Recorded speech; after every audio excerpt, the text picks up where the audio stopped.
مشکلیں حل کر شہ مشکل کشا کے واسطے، کربلائیں رد شہید کربلا کے واسطے۔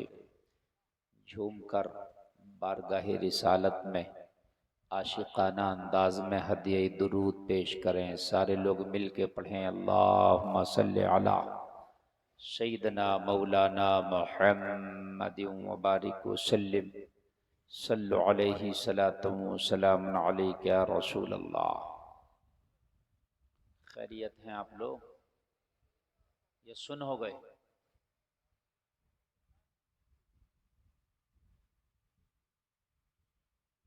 آپ لوگ خیریت سے ہیں؟ تو آپ لوگ خیریت سے ہیں تو بولیں، اس لیے کہ آپ نے بڑا اچھا خطاب ابھی سماعت کیا اور ماشاءاللہ آپ نے بہت اچھا سنا۔ تو آپ جو ہے ایسا بیٹھ کر سنیں کہ لگے کہ زندوں کے درمیان تقریر ہو رہی ہے، نبی کے عاشقوں کے درمیان تقریر ہو رہی ہے۔ سارے لوگ ایک بار ذرا زور سے بولیں، ہاتھ اٹھا کے، یا رسول اللہ۔ ہاں، اس طرح سے یہ بھوجپور کی سرزمین پر ایک اللہ والے کے عرس کے موقع پر پروگرام کا انعقاد ہوا۔ میں مبارکباد پیش کرتا ہوں کمیٹی کے نوجوانوں کو کہ انہوں نے اس موقع پر اپنے بزرگوں کی ریت کو قائم رکھتے ہوئے ذکر رسول کی محفل سجائی۔ جن جن لوگوں نے بھی ان کا ساتھ دیا، اللہ تعالیٰ ان سبوں کو دنیا و آخرت میں اس کا بدلہ عطا فرمائے۔ زور سے بولیے آمین۔ حضرات، آپ کا بھوجپور کوئی چھوٹا موٹا قصبہ نہیں، یہ اگرچہ کوئی ضلع نہیں ہے، کوئی شہر نہیں ہے، لیکن اس کا نام بڑے بڑے ضلع اور بڑے بڑے شہروں سے زیادہ ہے۔ حضور حافظ ملت کے تعلق سے تو آپ نے سنا، لیکن میں دور حاضرہ کی بات بھی کر رہا ہوں تو یہ علماء سے یہ آپ کا قصبہ بھرا پڑا ہے۔ یہاں علماء موجود بھی ہیں اور یہاں عالم بنائے بھی جاتے ہیں۔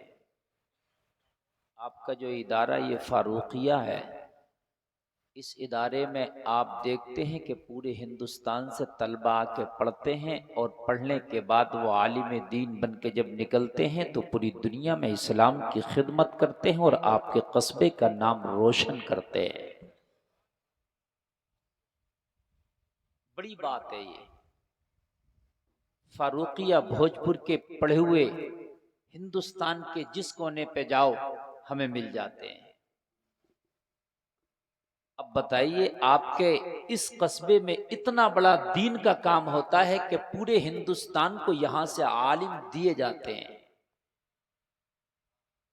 بات ہے کہ نہیں؟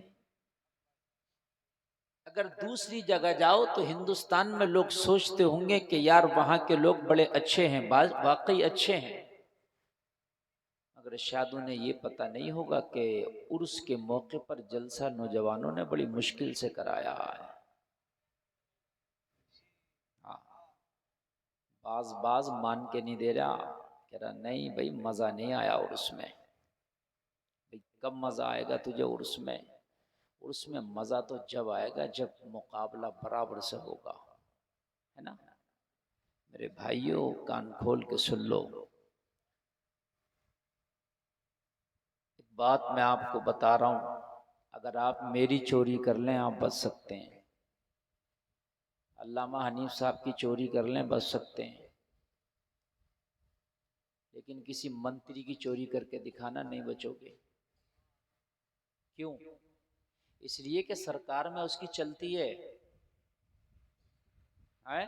خالی ایک اشارہ کرے گا پھر تمہاری رشوت کچھ نہیں چلے گی، ڈائریکٹ تمہیں اندر جانا پڑے گا۔ منتری جی کا ڈنڈا ہے، پتہ ہے کہ نہیں؟ منتری جی کا پاور ہے۔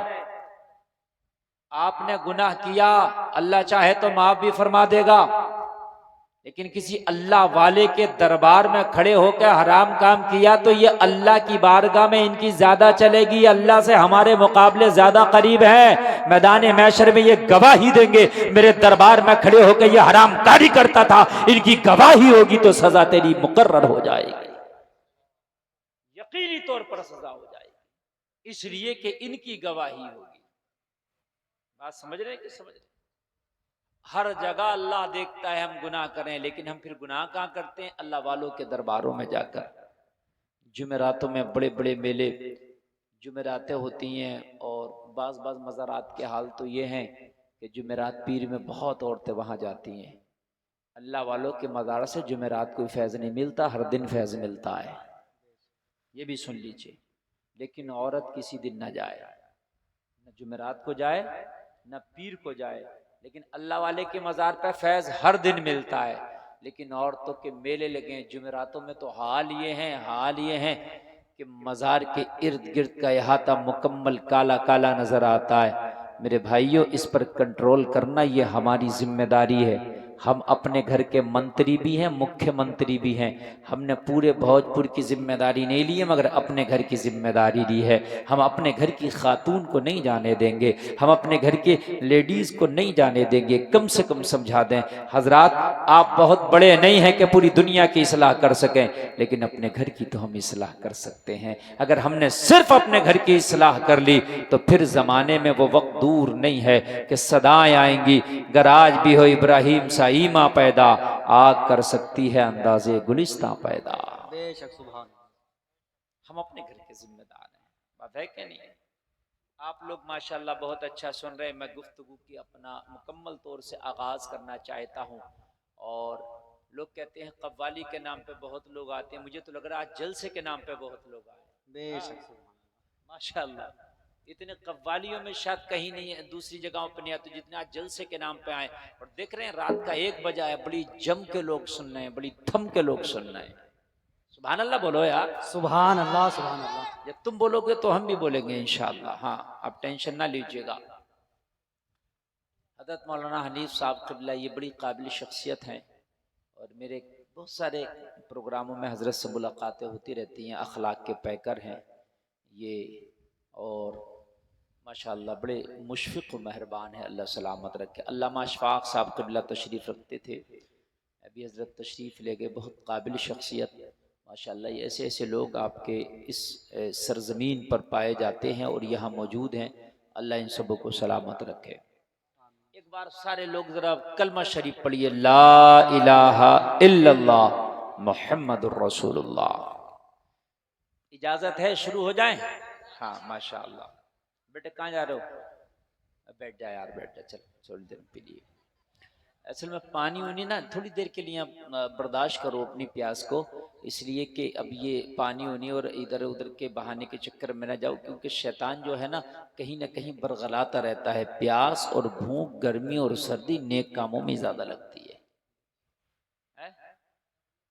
ابھی IPL چل رہا ہو، وہ IPL دیکھ رہا ہو، سڑی ہوئی گرمی میں بھی کھڑا ہوگا تو کہے گا 2 اوور اور رہ گئے ہیں، بس 2 اور دیکھ لو، بالکل 2 اور دیکھ لو۔ ارے تم مرا جا رہا ہے، اب تجھے گرمی نہیں لگ رہی ہے؟ اور مسجد میں نماز پڑھتے ہوئے امام نے التحیات میں تھوڑا سا دعائے وہ درود ابراہیمی لمبی ہو گئی اور تھوڑی دیر ہو گئی تو پوری مسجد میں کھانسی کی آوازیں آنے لگے کہ پتہ نہیں امام بھول تو نہیں گیا سلام پھیرنا۔ حال یہ ہے میرے بھائیوں ہمارا، ارے اگر تھوڑی دیر مسجد میں تو زیادہ ہے تو میرے بھائی تو اللہ کے گھر میں ہے، رحمت کی برسات میں اللہ اللہ ہو رہی ہے، تو ذکر خدا کر رہا، جتنی دیر یہاں رکے گا گناہوں سے بچے گا، تیرے نام اعمال میں نیکیاں لکھی جائیں گی۔ سبحان اللہ سبحان اللہ۔ بات ہے کہ نہیں؟ ورنہ رہا ٹائم کی بات تو ٹائم کسی کو نہیں ہے، ٹائم رکشہ چلانے والے کو بھی نہیں ہے، ٹائم جہاز اڑانے والے کو نہیں ہے، ٹائم تو شرابی کو بھی نہیں، وہ بھی کہتا بھائی میرے پاس ٹائم نہیں ہے۔ میرے بھائی ٹائم نکالنے سے نکلتا ہے، اگر آپ نیک کام میں بیٹھو گے تو شیطان ہر طرح سے برغلانے کی کوشش کرتا ہے، لیکن اس کے چکر میں نہ پڑنا۔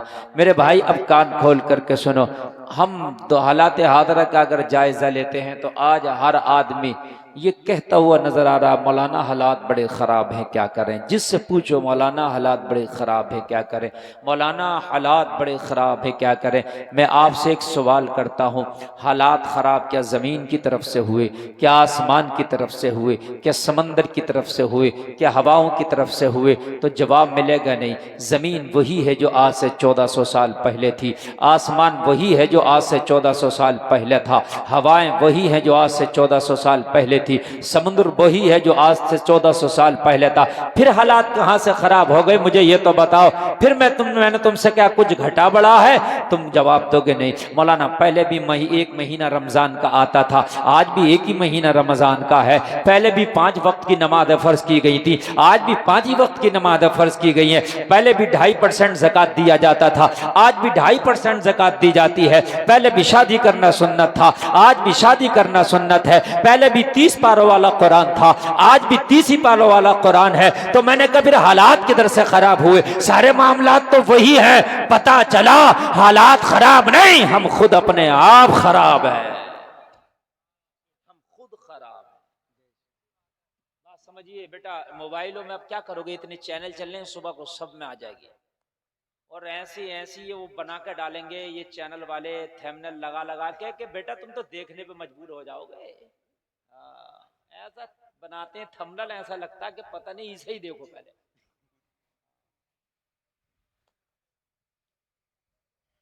تو توجہ کریں آپ اپنے موبائل میں لائیو سننے, سامنے سے سنیں آپ.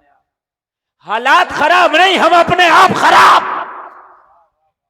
میں بتاؤں گا آپ کو, اللہ کی طرف سے 5 نمازیں تھیں, بڑی تو نہیں ہے, ارے بولیے 6 تو نہیں ہوئی ہیں. اگر کسی مولوی نے کہا ہو کہ 6 ٹائم کی ہیں تو مجھے بتاؤ, پکڑ کے لاؤ اس مولوی کو. اگر بڑھ جاتی 1 ٹائم کی تو کہتے حضرت کیا کریں, پہلے کے لوگوں کتنے مزے تھے, 5 ٹائم کی پڑھتے تھے, اب تو 6-7 ٹائم کی ہو گئی, کہاں پڑھی جا رہی ہے؟ لیکن اتنی ہے نا جتنی پہلے نے پڑھی. قرآن بھی وہی ہے.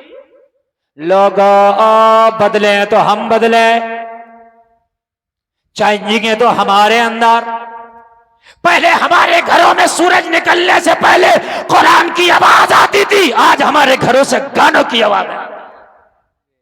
چینجنگ ہے تو ہمارے اندر, بدلاؤ ہے تو ہمارے اندر. پہلے ہمارے گھر کی بچیاں اگر اپنے گھر سے باہر جانا ہے تو دروازے کے سوراخ سے جھانک کر دیکھتی رہتی تھی راستے میں کہیں چچا, تاؤ, مولانا, امام, کوئی بڑا محلے کا فرد تو نہیں کھڑا, جب وہ ہٹ جائے گا تب اس گھر کے دروازے سے نکل کے پڑوس والے میں جائیں گے. حقیقت بتا رہے ہیں. کھڑی رہتی تھی وہ, شرم کی وجہ سے نہیں جاتی تھی, اس لیے کہ جب تک وہ چچا, تاؤ, محلے کا بڑا فرد ہٹ نہیں جائے گا تب تک وہ اس دروازے سے اس دروازے میں داخل نہیں ہوتی تھی. یہ ہمارے گھروں کے حالات تھے. آج حالات یہ ہے, آج حالات یہ ہے کہ شادیوں میں میک اپ کرنے کے بعد جہاں پر ویڈیو بن رہی ہوتی ہے, جب تک 11 چکر نہیں لگائی جب تک اس کی روٹی ہضم نہیں, کیمرے کے سامنے اب تک 11 چکر نہیں لگائی اس کی روٹی ہضم نہیں ہوگی. ہاں, کھانا کھاتی ہے تو اس ٹیبل پہ بیٹھی ہے کہ کیمرے والے کا فوکس کدھر زیادہ, تو مر تجھے پتہ چلے گا کدھر فوکس زیادہ تھا کیمرے والے کا. نہیں میں صحیح بتا رہا ہوں میرے بھائیوں, آپ کیا سمجھ رہے ہیں, حالات یہی ہیں. اور ایک بات بتاؤں, میری اس تقریر میں آج بوڑھے لوگ کم ہیں, لیکن شاید اگر کوئی ہوگا تو کہیں گے حضرت ہاں بات آپ صحیح کہہ رہے ہیں. بدلا ہے تو کیا بدلا ہے, میں آپ کو بتاؤں, ہم بدلے ہیں. ہمارے حالات, ہمارے طریقے, ہمارے کردار, ہماری تہذیب, ہمارا تمدن. پہلے ہمارا آئیڈیل مدینے کے مصطفیٰ ہوتے تھے, آج ہمارے آئیڈیل بالی ووڈ کے ہیرو ہوتے ہیں. بدلا ہے تو ہم بدلے ہیں. لوگوں, پہلے اگر شادی ہو گئی, نکاح ہو گیا, تو نکاح کے بعد میں لڑکی کی ودائی میں پہلے ٹائم لگتا تھا. نکاح ہونے کے بعد لڑکی کی ودائی میں پہلے ٹائم لگتا تھا. گونے چالے ہوتے تھے. کیوں حضرت یہ ہوتا تھا نا, گونا بولتے ہیں آپ کے کیا بولتے تھے اسے, گونا, ہاں گونا. کبھی کبھی 5-5 سال میں ودائی ہوتی تھی. کتنے سال میں؟ یہ بات سچ ہے, علامہ حنیف صاحب سے پوچھ لینا آپ, آپ کی عمر کم ہے, آپ کو پتہ نہیں ہے. عمر میری بھی اتنی نہیں ہے مگر میں نے سنا ہے, اور اپنے بچپن میں تقریباً وہ وقت ختم ہو چکا تھا جب میں بچپن میں ہوش سنبھال رہا تھا، تو یہ 5 سال کے گونے لگ بھگ ختم ہو رہے تھے. بات سمجھ رہے ہیں آپ؟ تو نکاح ہو گیا. علامہ حنیف صاحب سے مسئلہ پوچھیے، حضرت لڑکی سے نکاح ہو گیا، ابھی گونا نہیں ہوا، چالا نہیں ہوا، ان لڑکے لڑکی کا میٹر کیا ہے؟ تو یہ کہیں گے میاں بیوی ہیں، یہ ایک جگہ کھا بھی سکتے ہیں، ایک جگہ رہ بھی سکتے ہیں، ایک جگہ جا بھی سکتے ہیں، ایک جگہ سو بھی سکتے ہیں، ایک جگہ اٹھ بھی سکتے ہیں، ایک جگہ بیٹھ بھی سکتے ہیں، اس لیے کہ ان کا رشتہ دنیا میں سب سے زیادہ قریبی ہو گیا. گونا ہو یا نہ ہو، یہ گونا میری تیری رسم ہے، نکاح سے اس کا کوئی لینا دینا نہیں. نکاح ہونے کے بعد لڑکی اس کی بیوی ہو جاتی ہے. بات سمجھ رہے ہیں؟ لیکن شرم و حیا کا عالم یہ تھا کہ نکاح کے بعد جب تک گونا نہیں ہوتا تھا، لڑکا اس بستی سے بھی نہیں گزرتا تھا جہاں اس کی سسرال ہوتی تھی. زمانے والے کہیں گے ابھی ودائی نہیں ہوئی ہے، لڑکا یہاں کیوں ٹہل رہا ہے؟ شرم و حیا کی وجہ سے نہیں ادھر نکلتا تھا. ایک کالی ٹوپی والے بیٹے اپنے دادا سے پوچھیے، ہاں تیرے دادا کا ہوا ہوگا 5 سال میں گونا. توجہ کریں، توجہ کریں، وہ دیکھ نہیں رہا کیونکہ اس کے سمجھ میں نہیں آ رہی ہے بات سمجھیے آپ.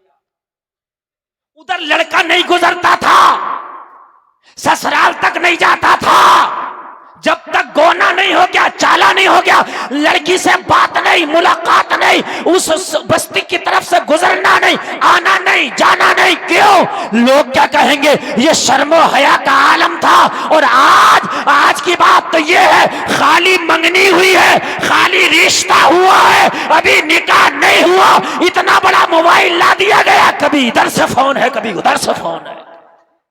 حقیقت بتا رہا ہوں میں، کبھی ادھر سے فون اور کبھی ادھر سے فون. ابھی کیا ہو گیا؟ کہنے لگے حضرت وہ رشتہ جو ہو گیا وہ وہیں سے بات چلی، اور ظالم ڈکیت بدماش کہ جائز ہے بات کرنا. ابھی رشتہ ہوا، ہم نے منگنیاں بھی ٹوٹتی دیکھی ہیں، ہم نے باراتیں واپس جاتی دیکھی ہیں. کیا ہے اسلام میں اس تیرے رشتے کی نوعیت اور حقیقت مجھے پتا. ابھی کان کھول کے سن لے، اگر تو نے اپنی بیٹی کا کہیں رشتہ کیا تھا تو اگر ماحول ہے بھی، لوگ کہتے ہیں کیا کریں حضرت ماحول چل رہا، اگر کسی سے کہو او بھائی بیٹی سے بات کیوں کرا رہے ہو، ابھی تو خالی رشتہ ہوا ہے، ابھی تو خالی منگنی ہوئی ہے، تو جواب دیتا مولانا کیا کرے، ایسا ہی تو ماحول چل رہا ہے، کیا کرے مولانا، حالات ہی ایسے ہے. ارے کان کھول کے سن، ماحول کو نہیں دیکھا جائے گا، حالات کو نہیں دیکھا جائے گا، بلکہ محمد الرسول اللہ کی شریعت کو دیکھا جائے گا. جب تیری بیٹی کا منگنی ہوئی تھی تو لڑکے والوں سے کہہ دیتا کان کھول کے سن لینا، جب تک نکاح نہیں ہو جاتا میری بیٹی فون پہ بات نہیں کرے. فون پہ بات ہی نہیں بلکہ فون پہ ہی بات ہو جاتی ہے، آ جاؤ مراد آباد میں شاپنگ بھی ہو جائے گی. میرے بھائی حرام ہے، ہم بدلے ہیں، اس چیز پہ کنٹرول کرنا ہے. بات سمجھ میں آ رہی ہے کہ نہیں آ رہی ہے؟ کنٹرول کرنا ہے. انشاءاللہ عزتوں میں 4 چاند لگیں گے. رب کعبہ کی قسم کھا کے کہتا ہوں تم ماحول کے پیچھے نہ جاؤ. ماحول کے پیچھے میرے نبی جاتے تو پھر خدا کا ایک ہونے کا اعلان کیسے کرتے؟ میرے نبی تو تشریف لائے تو خانہ کعبہ میں 360 خداؤں کی پوجا کی جاتی تھی. میرے نبی تو سوچتے یار ماحول خراب ہے، حالات خراب ہے، میں کیوں اعلان کروں ایک خدا کا؟ ارے مومن وہی تو ہوتا ہے جو برے حالات میں اچھے حالات پیدا کر دیتا ہے. سبحان اللہ. ایمان والے کی خوشبو یہی تو ہوتی ہے. یہ گلاب کا پھول ہے، اسے بدبو میں بھی ڈالو تو یہ اپنی خوشبو الگ رکھے گا. یہ تو سوچ لے یار کہ یہ تو بدبو کا ماحول ہے، یار میں کیوں اپنی خوشبو بکھیروں؟ نہیں، یہ گلاب ہے، اس کا کام ہے خوشبو بکھیرنا. یہ بکھیرے گا، بکھیر کے رہے گا، اس لیے کہ جس کا جو کام ہے وہ کر کے رہے گا. او مسلمانوں کان کھول کے سن لو، میں قسم کھا کے کہتا ہوں اگر آپ نے یہ شرط رکھ دی منگنی تو ہو رہی ہے، رشتہ تو پکا ہے، مگر جب تک نکاح نہیں ہو جاتا نہ فون ادھر سے جائے گا، نہ ہماری بیٹی پہ فون ادھر سے آئے گا. ہماری بیٹی تو موبائل رکھتی نہیں، یہ تو بات کرتی نہیں. میں وعدہ کرتا ہوں لڑکے کی نظر میں بھی اور ان لڑکے والوں کی نظر میں بھی اس بیٹی کی عزت بڑھ جائے گی. بات میری غلط تو نہیں ہے؟ عزت بڑھ جائے گی. زمانہ برا ہے مگر ابھی اتنا برا نہیں ہے. اتنی ابھی فرق ہے زمانے کو کہ یہ پردہ لڑکی ہے، باحیا لڑکی ہے، اسی کی عزت زیادہ ہے. سمجھ رہے نا میرے بھائی؟ اسی کی عزت زیادہ ہے. حالات بدلے ہیں تو ہمارے بدلے ہیں. سلطان صلاح الدین ایوبی کہتا ہے کہ جس نے بیت المقدس کو فتح کیا تھا کہتا میری ماں جب جب مجھے دودھ پلاتی تھی تو میری ماں پہلے وضو کرتی تھی پھر مجھے دودھ پلانے بیٹھتی تھی۔ محمد خان ثانی فاتح قسطنطنیہ کہتا ہے جس نے قسطنطنیہ کو فتح کیا، جس میں 12 ملکوں کی فوجیں لگی تھی، جس کے بارے میں میرے نبی کی حدیث ہے، لوگوں ذرا غور کرو، وہ کہتا ہے کہ میری ماں جب مجھے دودھ پلاتی تھی تو پہلے قرآن کی تلاوت کرتی تھی پھر مجھے دودھ پلاتی تھی۔ میری ماں کی زبان پر قرآن کی تلاوت اور میرے منہ میں ماں کا پستان ہوتا تھا، میں ماں کا پستان چوس کے جب دودھ پیتا تھا دودھ حلق کے نیچے اترتا تھا، وہ دودھ خون بن کے جب میری رگوں میں دوڑا تو اس خون نے مجھے سونے نہ دیا، میرا خون کہتا تھا تجھ پہ نیند حرام ہے جب تک قسطنطنیہ کی فضیلوں پہ نبی کا نام بلند نہ کر دے۔ اندر سے میرا خون، میری غیرت مجھے سونے نہیں دیتی تھی۔ یہ جو ہم مسجد میں جاتے ہیں نماز پڑھتے ہیں، نماز میں دل ہی نہیں لگتا۔ اکثر نوجوانوں کی لوگوں کی شکایت ہے حضرت میرا ذہن بھاگتا رہتا ہے، نماز میں مزہ نہیں آتا، دل نہیں رکتا۔ کم سے کم دیکھ لے کہیں حرام کے لقمے تو نہیں کھا رہا۔ اگر حرام کے لقمے کھائے گا تو مزہ مسجد میں نہیں آئے گا، سنیما گھر میں آئے گا۔ بدبو کا کیڑا خوشبو میں مر جاتا ہے، یہ مثال ہے بزرگوں کی، اور خوشبو کا کیڑا بدبو میں مر جاتا ہے۔ دیکھ لے کہیں حرام کے لقمے تو نہیں ہے تیری روزی میں، اگر حرام کے لقمے ہے قرآن کی تلاوت میں مزہ نہیں آئے گا، اللہ اللہ کرنے میں مزہ نہیں آئے گا، نمازوں میں مزہ نہیں آئے گا، تلاوت میں مزہ نہیں آئے گا، ریاضت میں مزہ نہیں آئے گا، گانوں میں مزہ آئے گا، ڈانس پارٹی میں مزہ آئے گا، مقابلوں میں مزہ آئے گا، قوالیوں میں مزہ آئے گا، حرام کاریوں میں مزہ آئے گا، اچھے کاموں میں مزہ نہیں آئے گا۔ پہلے اپنے لقموں کو دیکھ لے، اگر لقمے حلال کے ہیں پھر برے کام تجھے برے لگیں گے، اچھے کام تجھے اچھے لگیں گے۔ بعض آدمی اپنے پڑوسی کا بھی مارے پڑا، اپنے بھائیوں کا بھی مارے پڑا، اپنے خاندانیوں کا بھی مارا پڑا، اور عمرہ کرنے ہر سال جا رہا، ہر سال عمرہ کر رہا کہ لوگ کہہ رہے بھائی بڑے ہی نیک ہیں۔ اور نیک کتنے بھی ہو میرے بھائی، اگر تم نے لوگوں کا مارا ہے تو یہ عمرہ قبول نہیں ہوگا۔ اور حاجی جی کان کھول کے سن لو، اگر بھائی کا مارا ہے تو حج بعد میں کرنے جانا، پہلے اپنے بھائی کا حق ادا کر دو۔ اگر تم نے اس کا ادا نہ کیا نا تو پھر تم حج کرنے بھی جاؤ گے نا، مسجد نبوی میں بھی نماز پڑھو گے نا، مسجد حرام میں اگر نماز پڑھو گے نا تو خدا کی قسم کھا کے کہتے ہیں تمہاری نمازیں وہ پھر کسی کام کی نہیں، تمہارے منہ پہ مار دی جائیں گی۔ او لوگو کان کھول کے سن لو، بدلے ہیں تو ہم بدلے ہیں، ہم اپنی روزیوں کا بالکل بھی محاسبہ نہیں کرتے، اپنی زندگی کا محاسبہ نہیں کرتے، اپنے گھر کی جو ہے عورتوں کا محاسبہ نہیں کرتے، اپنی زندگیوں کا محاسبہ نہیں کرتے۔ حقیقت بات تو یہ ہے میرے نبی کا غلام صحابی رسول ہے، میرے نبی کے پیچھے مسجد نبوی میں نمازیں پڑھتا ہے، روزانہ فجر کی نماز پڑھتا ہے، سلام پھیرتا ہے، سلام پھیرنے کے بعد مسجد میں رکتا نہیں، فوراً چلا جاتا ہے۔ میرے نبی دعا کرتے ہیں، سارے صحابی دعا میں شامل ہوتے، مگر میرے نبی کا یہ صحابی روزانہ نمازیں پڑھ پڑھ کے چلا جاتا، کسی دن رکتا ہی نہیں۔ ایک دن میرے نبی کی نظر پڑ گئی، میرے نبی نے اسے بلا لیا، طلب کر کے فرمایا او میرے صحابی، دعا تو عبادتوں کا مغز ہے، تم سلام پھیرتے ہو، فجر کا سلام پھیر کے فوراً گھر چلے جاتے ہو، دعا کیوں نہیں مانگتے؟ رونے لگا، آنکھوں میں آنسو ہیں، عرض کرنے لگے آقا کون نہیں چاہے گا کہ آمنہ کا لال دعا مانگے اور اس کا غلام ان کے پیچھے بیٹھ کے آمین بولے؟ کون نہیں چاہے گا؟ محمد عربی کے پیچھے بیٹھ کر کے دعاؤں پہ آمین کہے، یا رسول اللہ میری بھی چاہت ہے مگر میرے ساتھ کچھ ایسی مجبوری ہے کہ جس کی وجہ سے میں دعا میں شامل نہیں ہو پاتا۔ اللہ اللہ، میرے نبی فرماتے ہیں میرے غلام تجھے ایسی کون سی مجبوری لگ گئی؟ ہم تو اپنا نام بھی بتاتے ہیں تو فخر کے ساتھ، ہم فلاں کا بیٹا فلاں کا پوتا۔ لوگوں کان کھول کے سنو، خالی نام اسلامی رکھ لینے سے کام نہیں چل جائے گا، خالی ٹوپی رکھ لینے سے کام نہیں چل جائے گا، خالی